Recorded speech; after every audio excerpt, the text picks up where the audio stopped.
Therapy Army, let's be having you, Therapy Army, let's be having you. Let's be having you, Therapy Army. How we doing tonight, people? How we doing tonight? England, yeah, got away with one. Got away with one.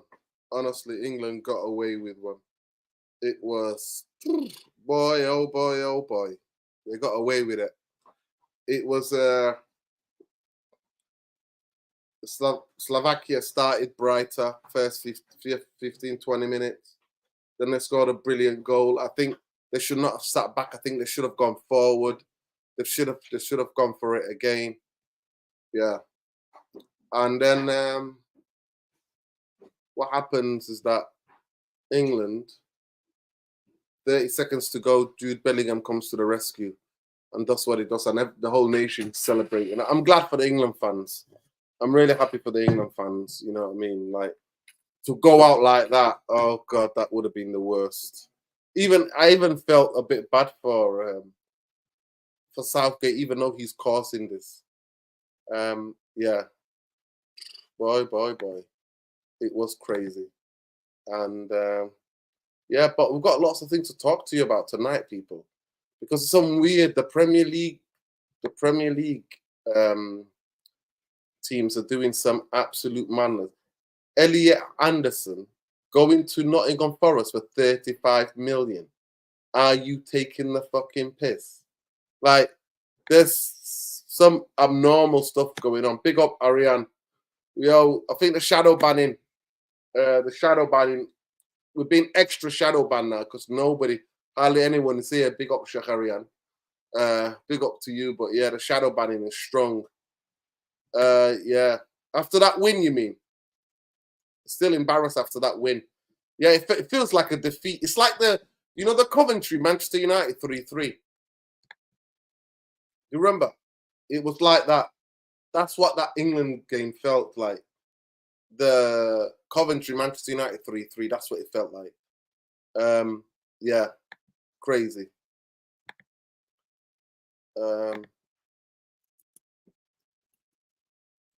That's what it felt like. That is what it felt like. Sean, if you're out here, jump back on, man. Jump back on, Sean. But yeah, it was absolutely disgrace. That was absolute disgrace. What England, shameless, absolutely shameless. What they're doing is shameless, incredibly shameless. Yeah, it was just, despicable, if you ask me. Yeah.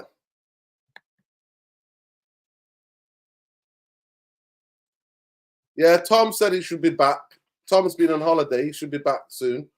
But yeah, big up, Sheikh. I'll send you the link if you want to jump on.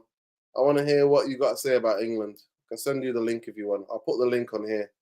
You can come on, Sheikh, if you want.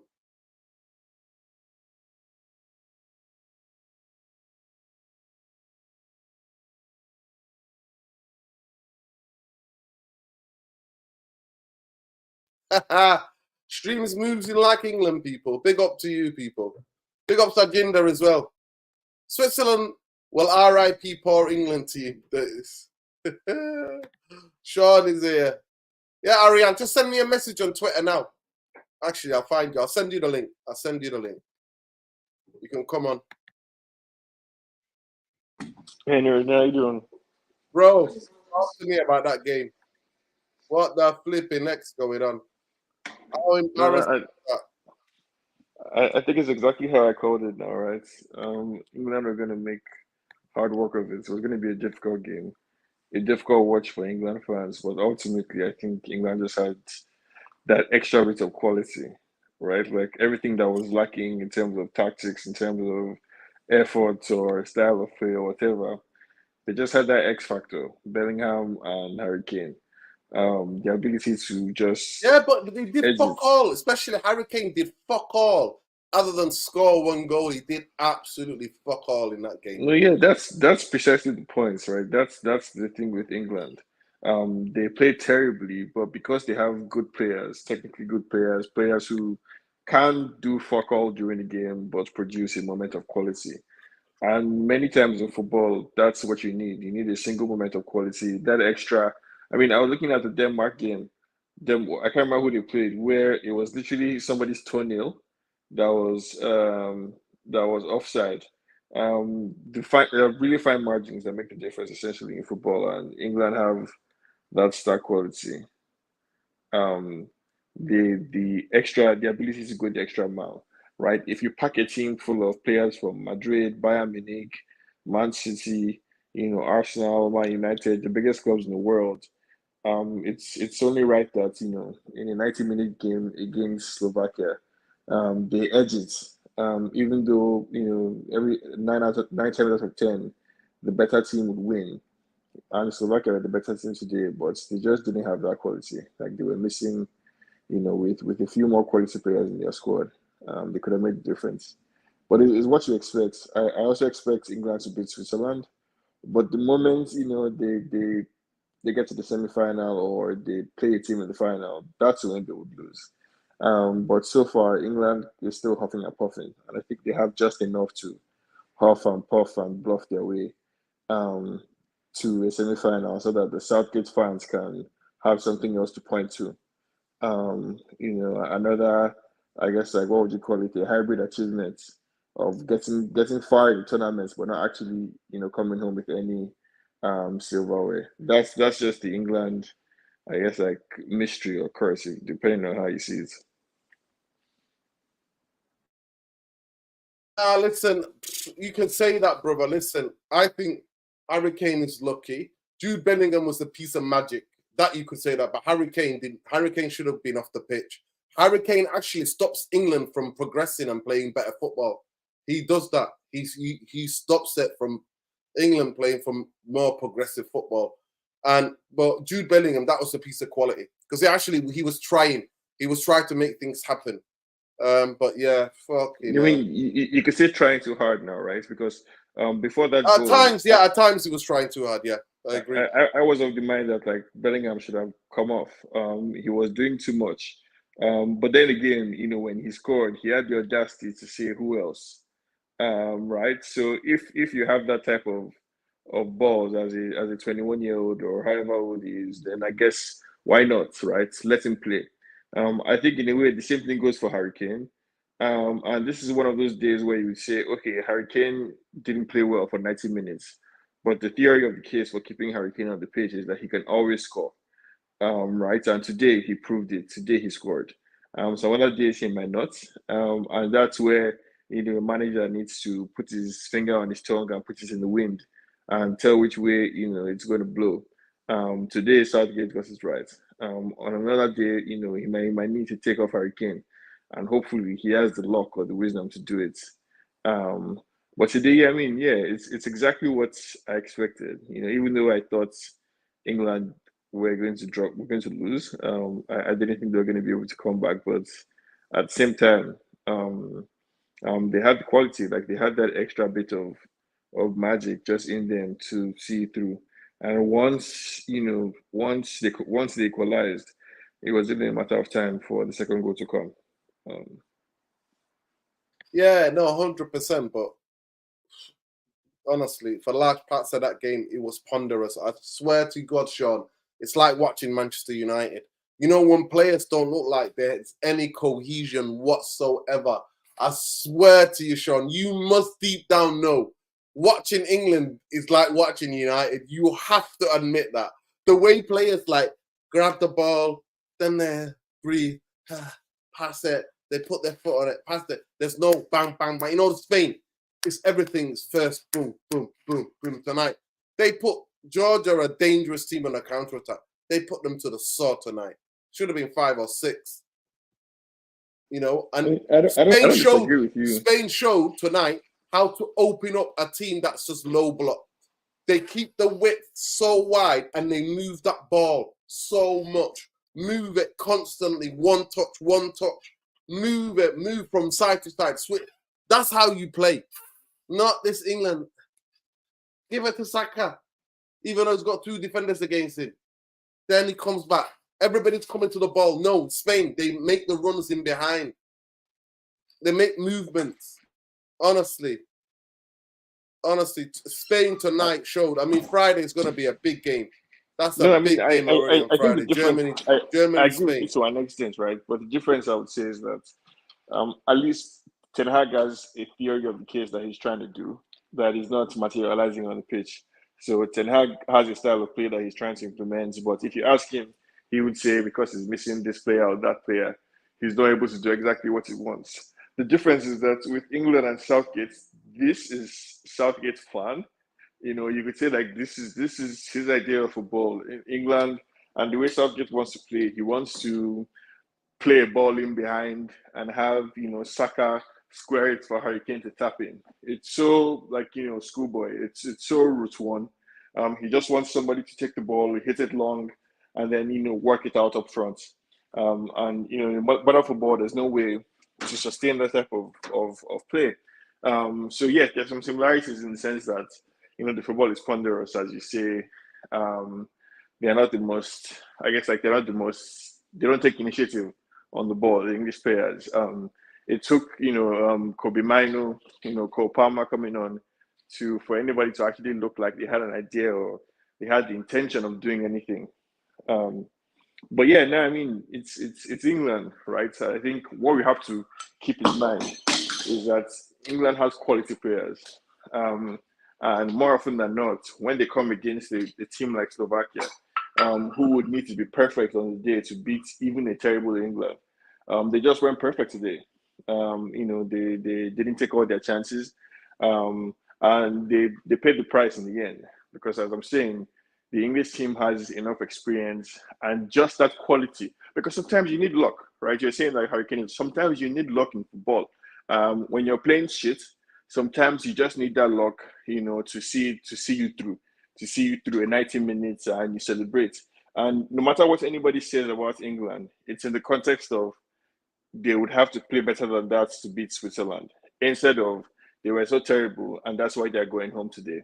And I think Southgate and the English team would rather be in a position where they played terribly but they won, than in a position where they played terribly and had to go home. So they'll take their luck today. Um, you know, I think Southgate hopefully maybe is learning a lesson by bringing on starting minor from the beginning, right?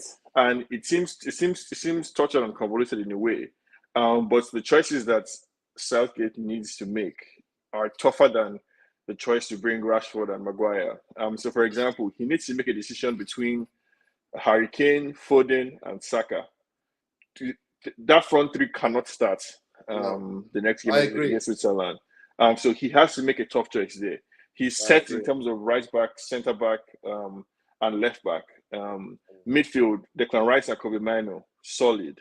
I'm fine with keeping Bellingham as in number 10. But something of Saka, Kane, and Foden, something needs to change there.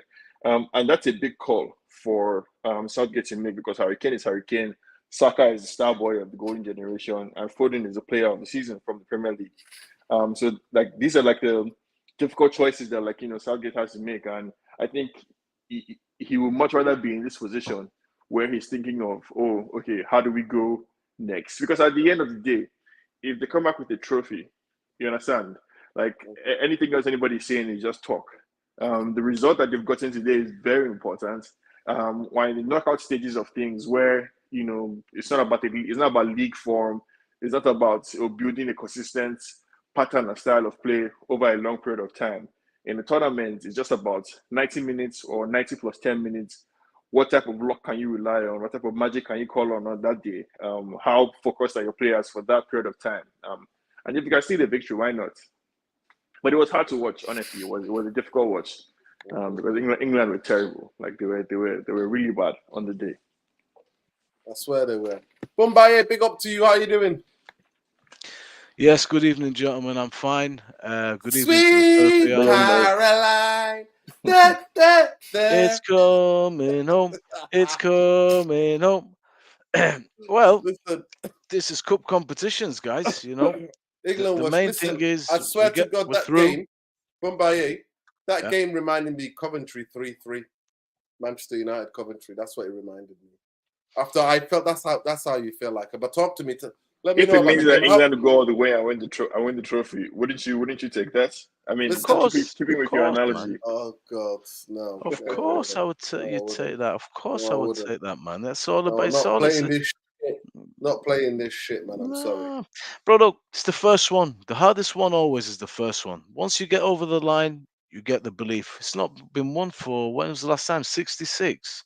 May as well have been 166. These players, great grandfather time. We're talking. They don't know what it is to win anything. The nation that's alive now. You have to go back to World War.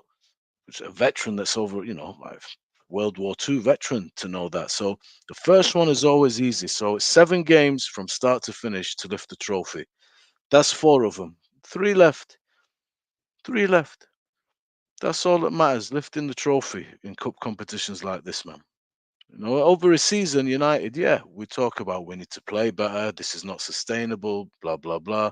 Of course, but an international cup competition, just get the results. If you're not going to play well, that's life. And England, man, the English media and the English fan base is very, very toxic very, very quickly. And it's because it's a culmination of what I'm saying to you since 66. And it's all been the golden generation. You carry that cross on your back too. We had a great team, great players, but same shit. Every manager that came in was terrified of changing it, was terrified of giving us a Michael Carrick or a Paul Scholes, Lampard, Gerrard. Lampard, Gerrard don't work, you know? And this guy has got a big headache in midfield. There's a lot of talent there. And it's not easy to find the right balance, man, the right one.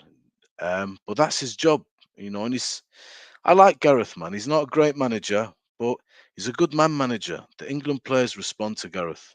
The culture of this team Bumbaye, is you good, bro. cannot give me that. Bumbaye, you can't say that. Yeah, I I'm don't not know if saying I'm Can't that. say saying that. that one. Cal, This Cal guy, I think Walker's the saying that. rest Bumbaye, you've Cal, got more Cal, acumen.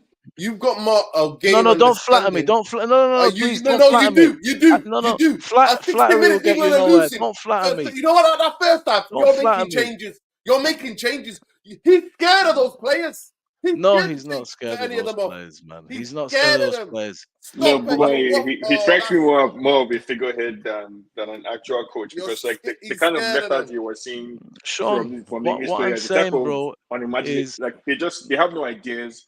Like you understand, nobody's making any moves. Nobody's running in behind for anyone. They're just all there waiting for something to happen, which is why it took a moment of absolute brilliance from Bellingham and the overhead kick and a fresh out the box, goal by Harry Kane for England to win.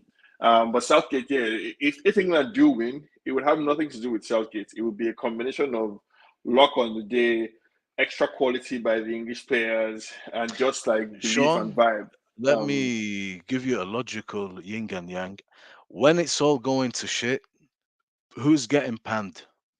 Gareth Southgate, No, that's fair. I'll give you that. That's fair. Yeah. correct? So when it goes good, man, let's give the guy a breathing space. It's 7 games.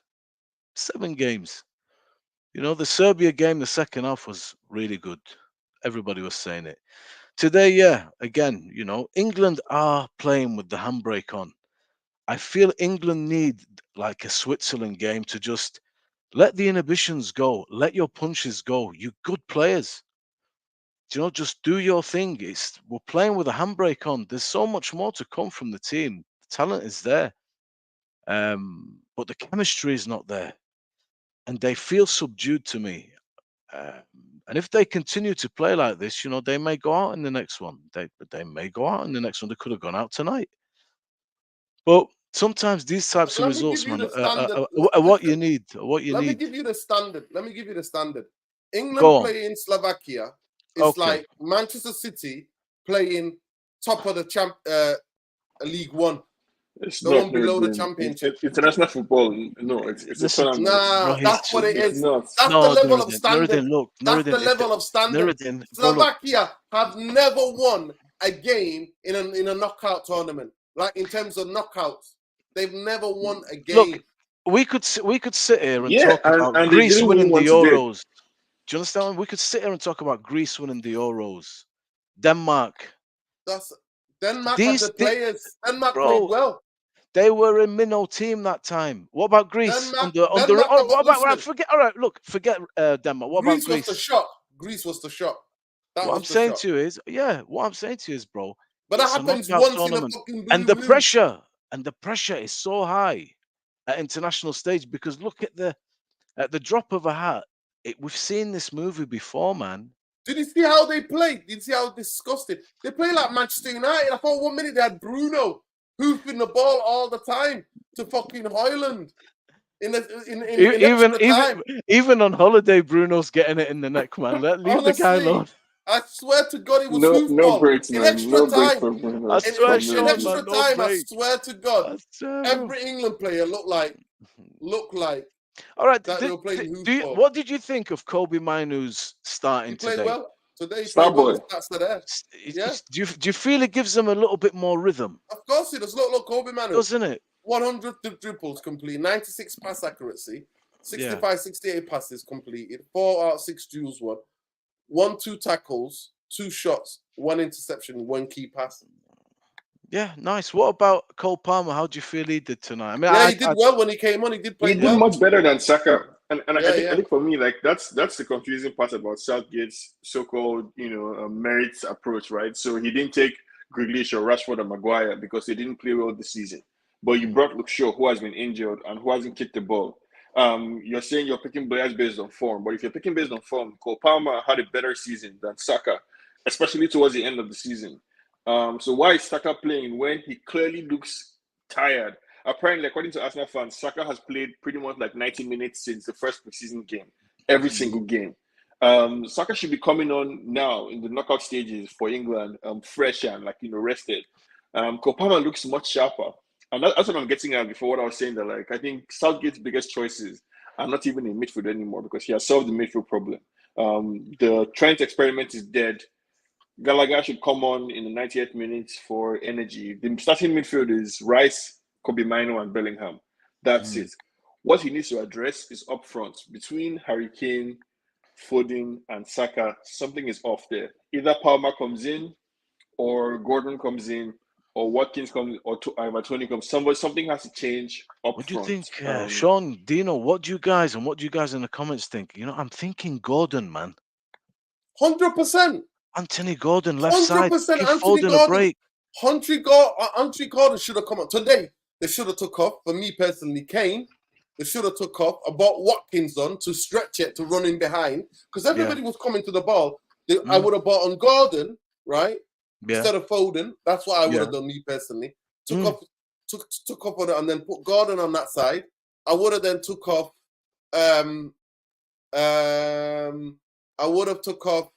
Trippier and put what's his name? Walker, bought on Trent. That's the changes I would have made. In that first half time, 3 changes in half time. That's what I would have done. Yeah, I'm thinking, without a left, because we don't have a left back like Trippier that can, Yeah, you see it with Saka. It looked balanced. I said it 3 weeks ago. Play Saka there because he looks balanced. When Saka went out there, it looked balanced. It looked better. Yeah. Got a lot of options, this England team, you know what I Trippier mean? is fine. Nah, Trippier is shit, man. Stop chatting rubbish. Every time he's so predictable. Today he made some decent runs, but he comes I in his right don't mean he's a better left back than the actual left backs. I think it's a waste of Saka's talent and ability to have him play left back, unless it's like an emergency situation like we had today. So for what England has, I think they're fine with Trippier. He's an experienced defender. He gives you a good delivery on the ball. He would not be your problem when it comes to defending. He wouldn't be the weakest link, in the defense. So I'm fine with him there. I think with Gordon as well. It's fine to have a pace merchant, which I think is what Gordon is. But I feel England's problems more have to do with creativity. More have to do with somebody who's willing to pass through the lines, who's willing to take on his man, move in a way that opens up the opposition. Right? Harry Kane wants to drop deep and hit the ball long. So does Phil Foden. Bellingham is running all over the place. He's never in the actual number 10 position that he's supposed to be. And if Kobe Mino wanders too far up front, then he leaves the midfield empty. I think Palmer gives England that balance, from the right. And you saw him today. Like he was one. I think his cuttings, his delivery, the way he moves, he opens up space. He's a very creative player. So I'd have Palmer in, and I'll drop Hurricane as well. Unless you're playing him with a second striker. I think at this point, like Hurricane, if Southgate knows what's good for him, you should give him a rest for about 30 minutes, 45 minutes. Bring him on against Switzerland if England needs to. Let him be fresh, when you get to the proper deep into the tournament. But something needs to give in this England squad. There's just no creativity.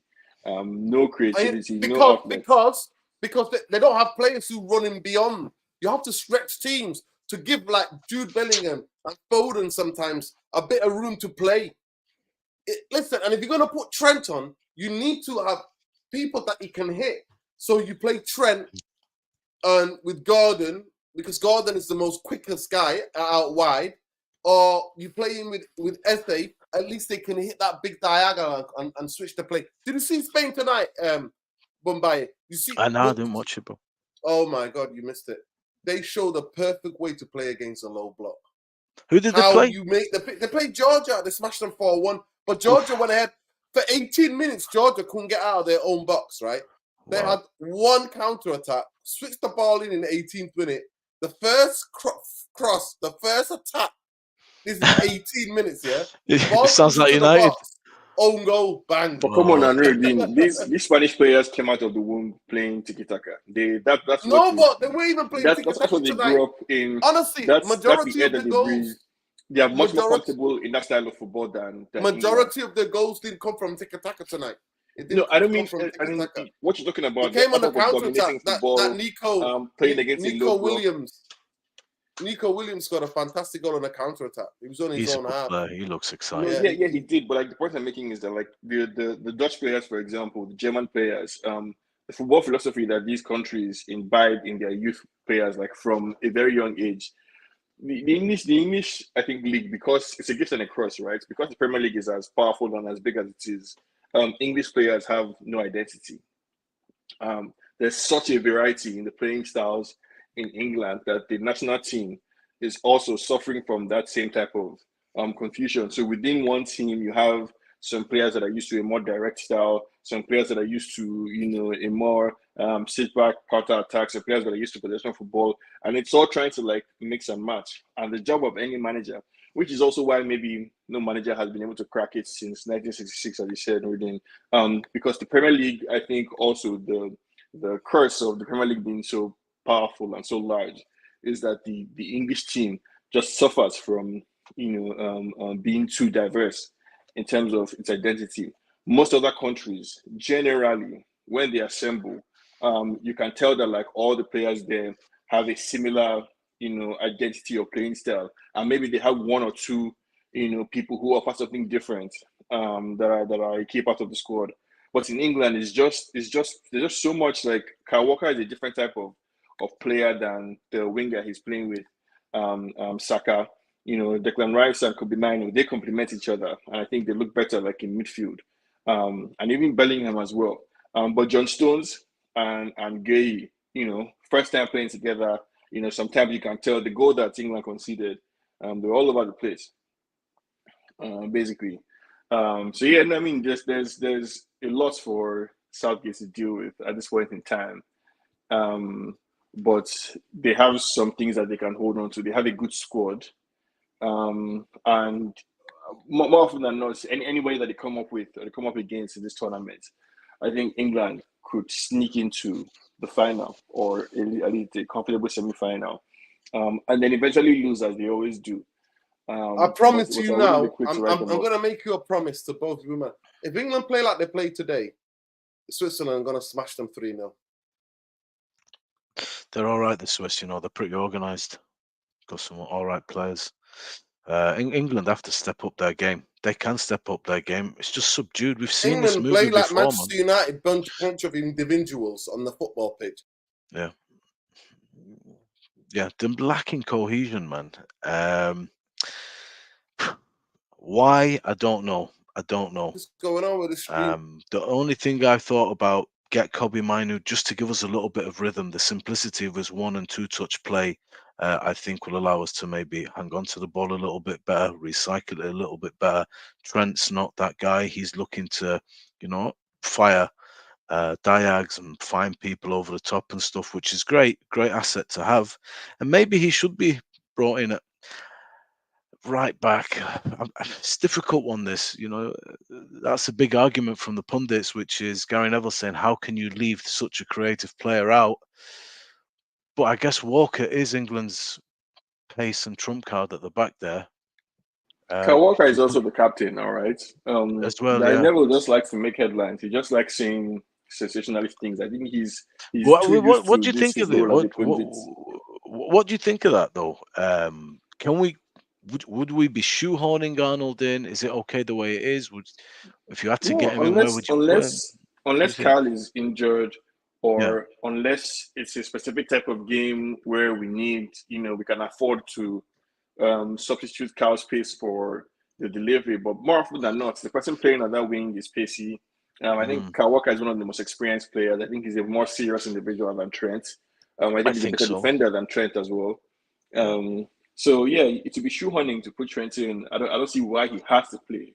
That's what I'm saying. Like, what's going on with Gary Neville is just that, like, when you get paid to talk, sometimes you run out of things to say and you just fill the air with stuff. Could be. That's why we're talking about the idea of Trent playing in midfield. That's it. It's just boredom. They have to talk and they have to say something. And Gary Neville is just filling up the air with rubbish.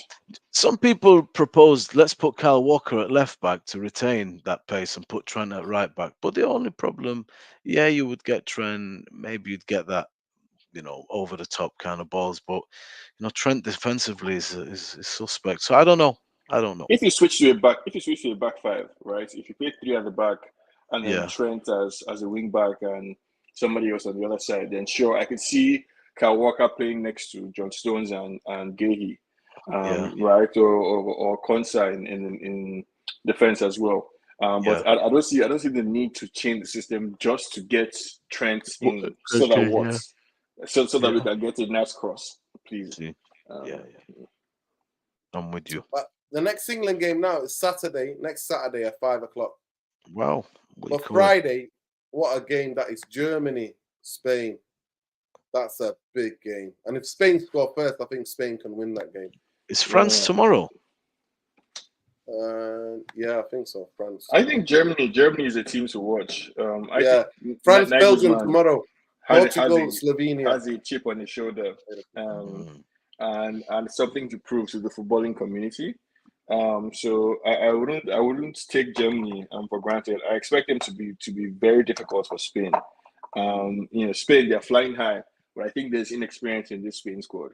They have some. No, they are inexperienced. And you know what? They didn't take the best centre half Spain has produced since Puyol, the Spanish 17-year-old wonder of a what's his name, Chaval or whatever his name is. They didn't take him. He's 17. He played in the Champions League semi-final, Barcelona, Paris Saint-Germain, and quarterfinals. He's a fantastic young defender they've discovered at Barcelona, and they didn't take him. And he's one of the best centre halves I've seen 1-to-1. He's incredible, this kid. Like he's like Lemal, but as a centre back, can pass the ball, can play 1-against-1 at the back by himself. Unbelievable. They didn't take him. Big up Eski. Eski, how you Big doing? up man like Eski. Yes, what are you saying, Eski? What's going on? Are you happy, bro? Eski. I'm saying that you're England, happy for Eric England are Ten Hag. moving like Manchester United, man, and don't tell me they're not, Eski. No, do you know what? Watch England, you've seen this before. That's why we're happy, man. Yeah, but with Ten Hag, I can give excuses. With this guy, I ain't got nothing, Nuruddin. Throw the book at him, everything. I want him out. I never wanted him in. Before this tournament, he had to go. At halftime, he had to go. Well, you boys have already grilled him, I'm going to assume, in it, yeah. So I'm just happy that we're through, but the performances are shocking, innit? Like me personally, yeah, I'll do a mad fucking team, innit, yeah, but people don't like it when I say it. If I put Saka left back, keep Gahey and Stones, yeah, centre back, right backs Walker, whatever. If you play Rice and Mainu, and check this, guys, Harry Kane number 10. Harry Kane number 10 because his hold-up play, and if he's got runners in behind, he can play him. Ollie Watkins ahead of him, Gordon on the left, and Palmer on the right. That's what I would go with because he's not took Rashford or a few other man. But for me personally, this Gareth guy, he ain't got bollocks, man. and we're going to get found out. We're going home next round, guys. You know, sorry to burst the bubble. We're going home. Switzerland are going to batter us. Nah, It's coming terrible, home, That's man. bro. that's not It's happening, coming man. home, We're baby. going to lose to Switzerland. Did you see what they did to Italy? The press. England are the worst pressing team. Nuruddin, am I wrong? We are the worst pressing team in the round of 16. England made Italy look a lot better than they actually are, and you can blame Southgate for that. But this Italian team hasn't been good since I think 2008 or so. Yeah, I must say, Let's not this Italian team is a shocker, man. Yeah, I know. Let's not get it twisted, right? No, that And last everything two we World say in Cups. Italy, Can I like, it just say sounds this 1 nice. second, Sean? The last 2 World Cups, Italy have not qualified. You know that. The last 2 Wow, World Cups, what's going on, Italy man? have failed to qualify. Yeah. No, they've been Fellow terrible. But spoke about 'em. Go on, I'm just saying Switzerland's pressing, what they've done to Italy, they can do to anyone. They can do that to anyone the way they hassled them. They got players in there. Xhaka is probably a Ballon d'Or nominee, like shortlist top 20. Let's be honest. He's been one of the best DMs around the season, Granit Xhaka. Their team, they're full of experience. Their back three, they said, with a Kanji and the 2 other lads, have 250 caps between them. It's an absolute joke. So I don't understand what we're going to do. Defensively, we're all over the place. On the ball, we couldn't create anything. Look at Spain today. All the goal scorers, 4 different goal scorers. It's what you love to see. It's absolutely free, fluid football. It's a joy to watch. England, they're trying to set up a goal. I don't know who with. I don't know who their main threat is. If it's Harry Kane, it's not working. If it's someone else, it's not working. So for me personally, I'm not having it. Spain, much better side, loads of better sides. But this Switzerland team are going to run us off the park, man. I'm sorry. I think people are making the same mistake with England that they often make with United, right? You're asking England to be Spain. You're asking England to be something they're not. The English team is not going to play the type of football that people think they want to see, pressing football or any of that. What is required of England is to do what they are good at well, right? Which is defend well, hit people on the counter, take your chances when you have them, be strong in the air, be faster, be harder working than anybody else, because your league is very It's a intense. 90s kick and punch tactics, man. No, really, that's what it is, right? And if you can do it well, if you can execute it well, there's nothing wrong with that. But Southgate is not able to get the best out of the squad, right? So you're playing Saka, who is clearly knackered completely. You're forcing him there instead of you to take Chilwell, a natural left back. You're playing Trippier, invented, so he always looks odd and off balance. You started by playing Trent and what's his face, Declan Rice in midfield, which is kind of like the idea that he's bringing up of playing Harry Kane in the 10. All these things, like, they always sound nice in theory, but in practice, it almost never works out because in order to play the number 10, there's a certain positional sense that you need to have that is different from being a striker who drops deep, right? Because Harry Kane is actually supposed to be in front, but he has a license to drop deep and be a third man or so in midfield. Playing the number 10 is an entirely different skill set, requires you to hustle, bomb up and down the pitch, basically, like Bellingham is doing. So I would drop Harry Kane instead of putting him as number 10. I would drop Harry Kane for either Ivan Toney or Ollie Watkins. But England should try and harness what they are good at. You have very talented players, a very good squad. Don't try and play like anybody else. Don't worry about pressing or playing free-flowing football or none of that. Defend well, kick it up, and use your pace and power to get in behind. That's what you're good at.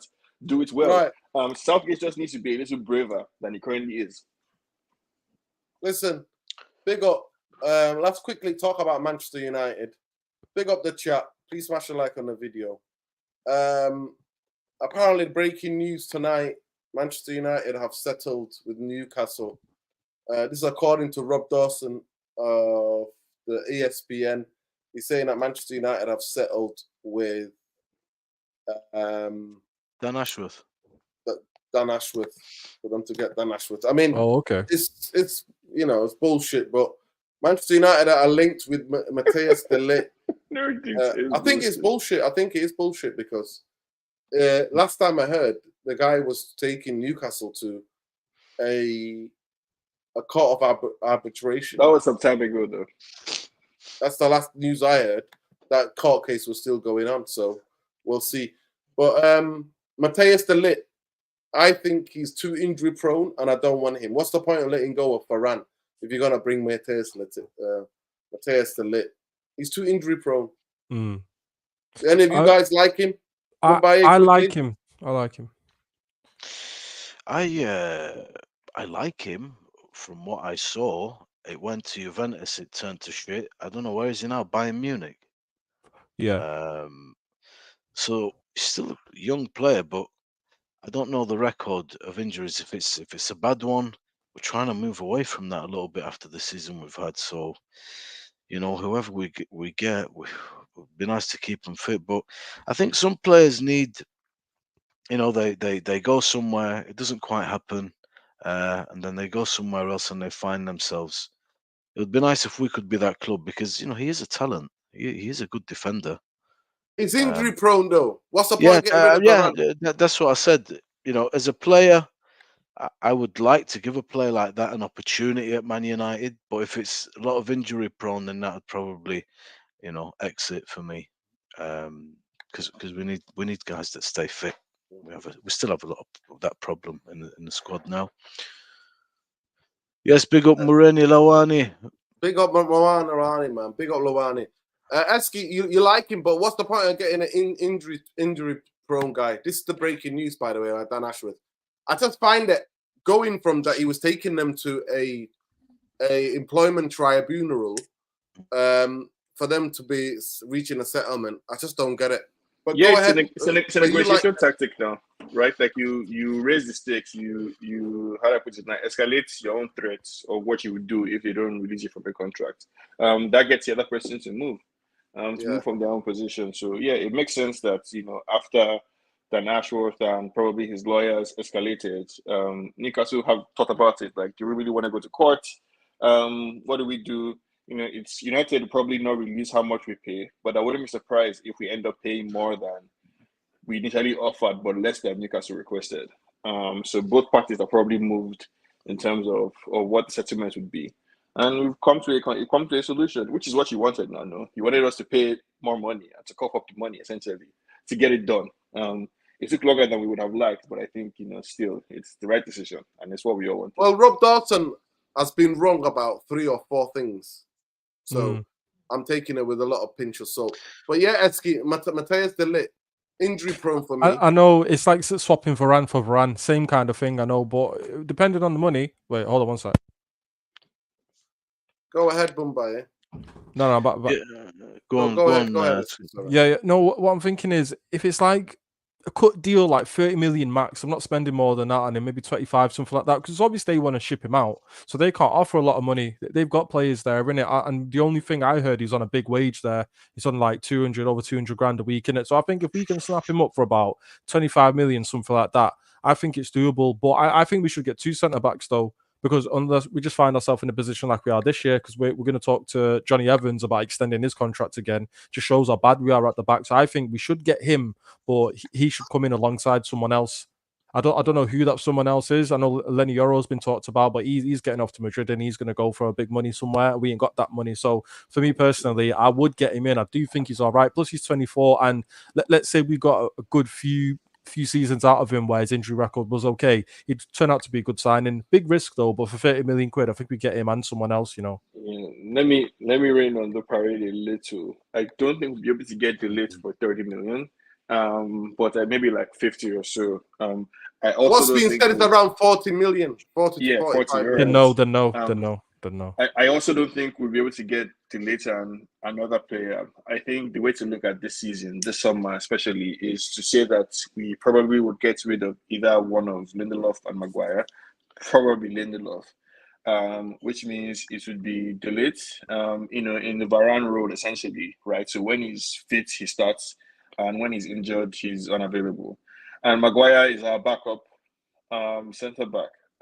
Personally, if you ask me, at this stage of United development, given what I think is the realities of the market, I don't mind Maguire being backup centre back. I think De Ligt is a very good player, even though he's injury prone. Maybe, as Bumaye says, he likes the weather in Manchester more, and he just happens to be, with the combination of luck, fitness, and better management, he's available for longer. Then yeah, I think it's one of those situations where United feel and Ten Hag feels like this is such a good opportunity that you can't pass on it. That if a player like De Ligt is available, we snap him up. And yeah, he's likely to be the number one or main choice centre back if they can pull it off. Because I'd rather have him than spend 70 million or 80 million on Braithwaite. I think I'd rather have him as well than a defender from the French league or something like that. So I think, yeah, if he's available, for me, it's a no-brainer. Is he good on the Yeah. ball, Delict? I know he's a good defender. Yeah, Is he good? He's I a mean, good ball player. he's from the Ajax Total Academy. Football. Yeah. He would be Yeah. Ten Hag's dream defender if he can be fit. But the problem with him, as Nurini says, is that he's injury prone. I think we just don't know whether it's the rest of it is the way his career would be, or if it's a temporary, situation.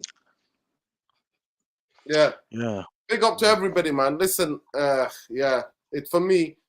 I just don't want the biggest thing. What I do want when I don't want Manchester United signing anybody who's got any injury-prone record to them. What the fuck is the point? What is the point? And to me, and Manchester United this summer should be doing everything to get rid of every injury-prone player. That's including Mason fucking Mount, Luke Shaw, any of these dickheads.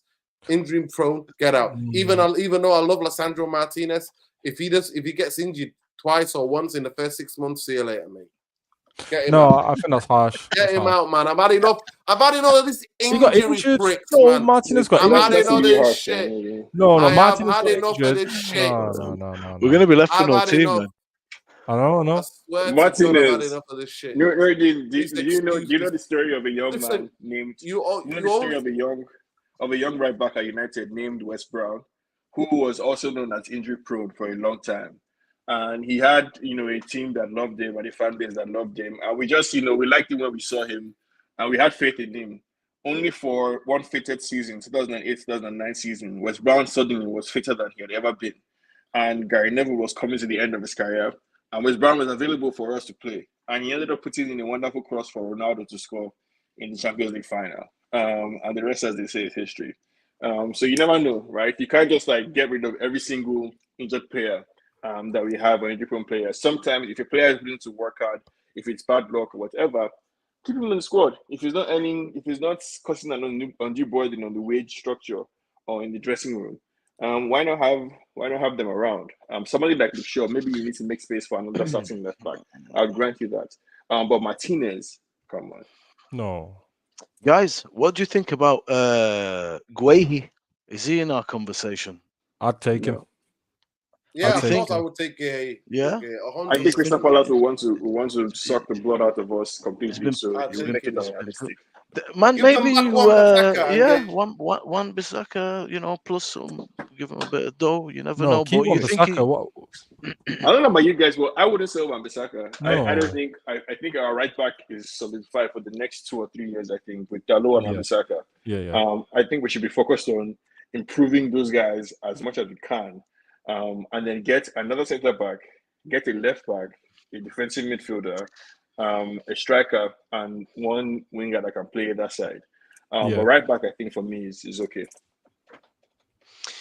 I think for me, I have always really liked Aaron Wan-Bissaka, and I've persevered because I believed that he was going to start to develop going forward like Diogo Dalot has developed. In the middle of the park, I think he's competent. He's reasonably ball secure. But I never ever, he always takes the coward's way out in the final third. He always goes infield. Why? Use the pace of the ball, put a first time crossing. That's all I'm asking you to do. You get in the positions, you do your job there. Always comes in field. That has to improve if he's going to have a future with us. He's got to understand that that's an important part of the game. Yeah. Defensively, fine, no problem. But guys, notice it. If you go back, that's my only problem with him. I felt that he would kick on. He's still taking what I say is the coward's way out. Why? But like, you remember Gary Neville? Gary Neville's not going on the outside of anybody. But Gaz Nev is using the pace of the ball, just clip a nice ball into the box. Yeah. If Well, it's a bad cross, nobody's going to eat your dinner, man. But get him in. Let me just answer this. Mawani, I actually love Lissandro Martinez. I think he's one of the best players we've signed since Fergie's era. But if he has another injury-prone season, then or 6 months, then get the fuck out of the football club. See, he's my favorite player. I actually think when he plays at Old Trafford, he plays like he's the captain of the team. That's how much he is. He's got this incredible leadership, very aggressive, plays the balls through, plays front foot football. What if he needs he needs then he another can year fuck off. or 2 years, right? can He's fuck how off, old? man. 25, 26. What if he needs some time, basically, for his muscles or his bones to get stronger in a way that they were not before? You will just get rid of him because one season, despite knowing everything that you're saying about him, that he's a good player, that he's captain material, that he's this, is that. Yeah, but I'm not having availability. it. Listen, the best availability, the best thing is being available. The Can I best ask thing about a Evans is being available. can I ask a controversial one? What do you guys think of Højlund? Do you think he's regressed?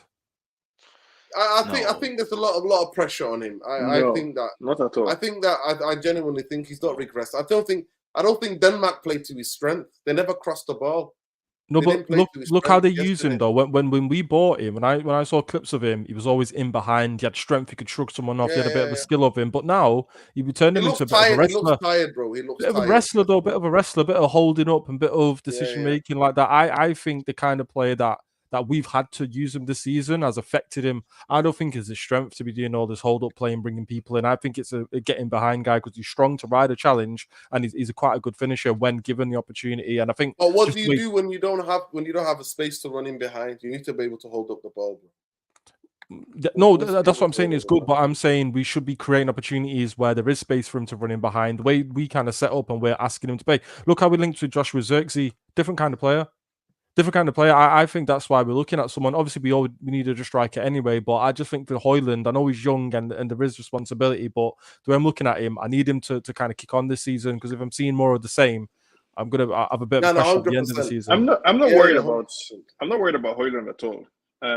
I think it was a mistake first of all to put that type of pressure on Højlund to be the number one striker for United. He's not that guy. I'm concerned about the Joshua Zirkzee link up. I hadn't heard of him before United were linked with him. I don't think that's the type of striker we should be going for. I think we should be going for somebody with a lot more experience, somebody who can be the starting striker that Højlund can understudy for support.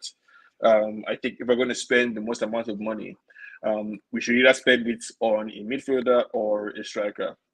So I wouldn't be going for some unknown, some 19-year-old or 20-year-old person, unless it's a wonder kid, a guaranteed, goal scorer. For that striking position, I need more quality than we have with Højlund. I don't see that, Xerxes is that much better or that much different. If his Rude's back, potential, man. Yeah, true. Rude's back. True. What Listen, a I've got player, something to man. tell you What all. a I've got player. a bit of breaking news for you all. I posted it before. Maybe some of you didn't see it. These are the players, yeah. Manchester United plays to leave as a free agent as today. Rafael Varane, Anthony Martial, Johnny Evans, Tom Heaton, and Brandon All of Williams. Georgie best to Right. everybody there, man. Who do you think the club are gonna keep? I think the club will keep Johnny Evans Johnny. and Tommy Heaton. Yeah, I mean, I don't mind. Yeah, it's not an issue, is it? It doesn't make any difference. They're not on massive money. Major, like proper backup. Johnny Evans, been here for years. He's good to have around. He knew the standards when they were before. That's why we're And not I mean, gonna make any strides. When people No, like Johnny Boumbaye Evans is and not taking fucking anybody's Sean, want Johnny Evans Tommy is not taking fucking anybody else's Heaton space. and fucking Evans to keep fucking people warm or to fucking bake people hot chocolates and tuck them in at the end of the night. That's what you guys fucking want. You're not gonna improve. We're not. No, yes, we want that, You guys and have we lost need the that plot. because at every single point in time everybody that the club likes has been hot successful, chocolate. Chill out. every time the club has been successful, players in the club have talked about the importance of having those other players from senior Oh generations. shit! So when it was them gigs, class of 92, they played with Cantona, and they talk about how it was nice to see this person here. I think it's important that Johnny Evans can speak about the Fergie era, not as a pundit, but as a player, somebody who experienced it. For all these young guys who are in the club, I think that has value to have in the dressing room, especially If you want to go on form, Sean, we should definitely keep Johnny Evans. 100%. Esky was right. I wasn't wrong, guys. I got pelters on this show last season. Nuruddin saying, "Look, this, that, and the third." He was our best defender this season.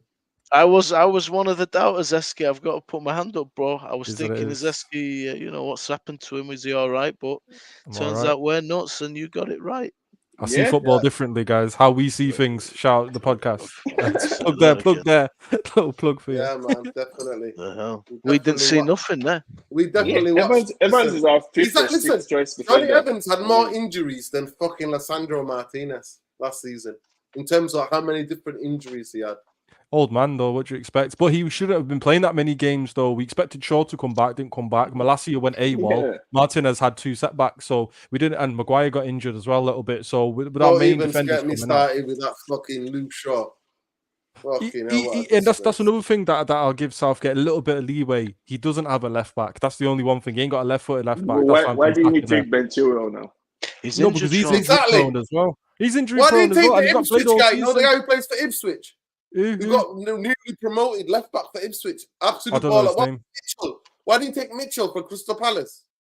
Hey, I'd have took him. I'd have took Rashford as well. Even though he had a poor season, he turns Yeah, up for England. 100%. I'd have 100%. took him. Yeah. There you go. Rashford would have been a real threat for it. This shit England. Fucking hell. He'd look the best Rashford player, would have Marcus Rashford. Exactly. Rashford would have been. And actually, Rashford plays well for England. He does. Every time he plays. Yep. I I've think he never plays well seen him with have Kane. a bad game for England.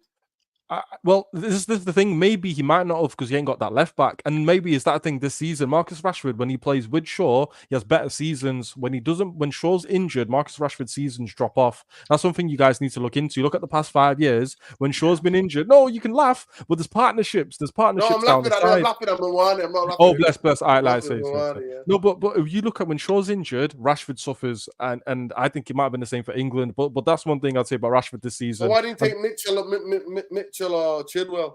He's got no bollocks. The England manager's got no bollocks. There's nothing between his legs, guys. Is missing, not found. That's what's going on. Oh. Guys, I need to roll, man. Listen, big up to you, Bombay. Thank you. Yeah, big up. Big up Stephanie Griffiths, Moani. Esky, Yeah, nice to on have you back. Thursday, on Thursday, Sean, big Bombay, if you're around, Big up, around man. 9:30, 9 o'clock, we're going to be doing a preview for the Swiss game. Okay. He's coming home, bro. Don't waste your time. Oh, we almost went home today, Bombay. How about that? We almost went home today. Yeah, Listen, England are coming home. It's not fucking coming home. England we're are coming home. It's definitely not Fucking going take Rome it this to- time. So it's we not know going that. Rome. Yeah, it's not going Rome. Listen, I think it could be going to Madrid. If they win on Yeah. Friday, fucking hell. Oh, dear. It's going to Austria. Yeah. Yeah, for the first. There you go. There you go. Right, guys. Good night. Big Good night, up. man. See you soon. Safe from here. Yeah, man, big up. But yeah, big up, people. Smash a like on your way out. Yeah, Esky. See the way that Ineos are treating the Manchester United women's team? What did they do? I heard something. What's going on, man? Don't get me upset. Honestly, Mary Epps is leaving.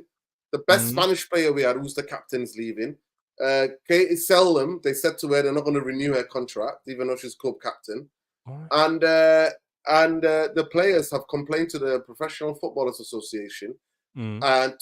and they're thinking that they need to come and talk to the Manchester United.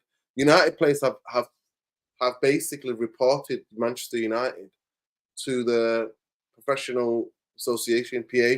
The women's have reported him. Yeah, we reported. Well, last season, Mary Earps was meant to go anyway, and a few of our players were meant to leave. But listen, we've heard it all before. I think it was a joke, Nerd. Remember before we played the men's FA Cup final, they cancelled the end of year awards because I think the women should have got it. That was the first time they won a trophy. So I think that was an absolute joke. Even if the boys' team, the men's team had lost, I think they Of should have had it course. anyway. They And I should have think had it for the women's. yes, Should have had it for the women's. we should have had a parade for the women's The team. season Forget that. before- The season before, yeah, they should have. The season before, they what happened to them? They challenged for the league title and went to the FA Cup final where they ripped apart Chelsea, but then they just lost 1-0. And they went back to the final again and won the FA Cup. It's a great achievement. The women's team been getting shafted for years, but listen, I mean, Ineos are talking about cutting, budget cuts here and there. We're not having a They parade. started sacking fucking Angela and Tom, who work at the office. Yeah, I Telling them mean, they gotta come in. Is that the change that United fans were asking for? Well, No. that dickhead fucking Avram Glazer travels the amount of same wages, right? That the Manchester United women's team as a collective and coaching. yeah, He hires private jets cost more than the whole team's year wages. yeah. Well, that's most celebrities and most of the people that have that stuff in it, yeah, taking the piss. But no, ultimately, to be serious, I think the women's team, I think if there is grievances, that remember they had to get changed and stuff, and all them changing rooms outside, and it was all a horror show. They should have gone and reported Manchester United then to the officials and the PFA and say, listen, our conditions aren't right. People need to be investigated, and the standards just need to be better. So I think it's a joke all round, and I think Ineos, I think. Hey man, they're on is borrowed time the right word? But no, I think the jury's out on Ineos. They have to come in and make certain decisions. The same way we criticize Woodward and we criticize all these fucking bankers for. These guys are going to get the same, because if you come in and make certain decisions around the football club and changes, you are going to get the same criticism. So I think a lot of backlash is needed and try and get some of these decisions reverted. But if that is the case, I think a lot of them, yeah, it's not gone off to a great foot, has it, with Ineos, isn't it? That's the thing. It's still a long way to go, and you won't see the fruits of the thing for another 3 to 5 years, maybe, and you can assess it as a whole. But early on, little changes like that, I don't know. What do you guys think about the naming rights of the stadium? Are you asked about that? Do you want it to be changed? About that. I'm not asked about that. If we get 100-seater stadium, I'm not asked about that. It will always be a way to raise money. It will always be Old Trafford.